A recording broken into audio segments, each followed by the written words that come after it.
Anjar court પરિસરમાં બાર એસોસિએશનની ચૂંટણી સંદર્ભે પ્રમુખ પદ માટે યોજાનાર ચૂંટણી શાંતિપૂર્ણ માહોલમાં યોજાઈ હતી. મળતી માહિતી મુજબ ચૂંટણી પૂર્વે જ પ્રમુખ પદ સિવાય સર્વે હોદ્દેદારોની બિનહરીફ વરણી કરવામાં આવી ગઈ હતી. ત્યારે પ્રમુખ પદ પર ઉભેલા ઉમેદવારોમાં રસાકસીનો માહોલ જોવા મળી રહ્યો છે. સવારથી લઈને અત્યાર સુધી 50% જેટલું મતદાન થયું હોવાનો અંદાજો લગાવવામાં આવી રહ્યો છે. પ્રમુખ પદ માટે બે ઉમેદવારો H.J. સોનપરા અને શૈલેષ મણિયારે દાવેદારી નોંધાવી હતી. ઇલેક્શનમાં આમ તો શું છે કે કામગીરી દરેક વ્યક્તિની પોતાની આગવી કામગીરી હોય છે.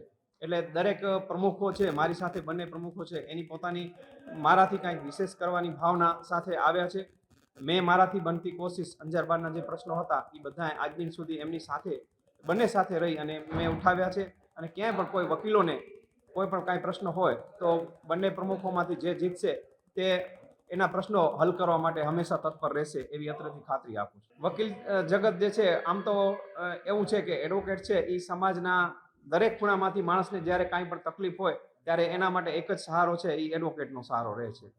જ્યારે ઘરના હોય કે ગમે તે હોય, આજુબાજુના કે ગમે તે કોઈના પર કાંઈ પણ ફ્રેન્ડ સર્કલ પણ કાલ સવારે કેસ કરશે ત્યારે આવશે, છેલ્લો સહારો એક એડવોકેટ જ છે. અને એડવોકેટ આલમ જે છે એ હંમેશા પોતાના અસીલ પ્રત્યેની સંપૂર્ણ ભાવના સાથે અંજાર બારના એડવોકેટની વાત કરીએ તો એ હંમેશા પોતાના અસીલનું હિત જોઈ અને હંમેશા એના માટે કાર્ય કરેલ છે અને અંજારની આગવી ઓળખ છે. આજે ખૂબ જ માહોલ એકદમ આમ રંગીન બની ગયું છે અને તમામ એડવોકેટ આજે સવારથી મતદાન માટે લાઈનો લગાવી રહેલ છે.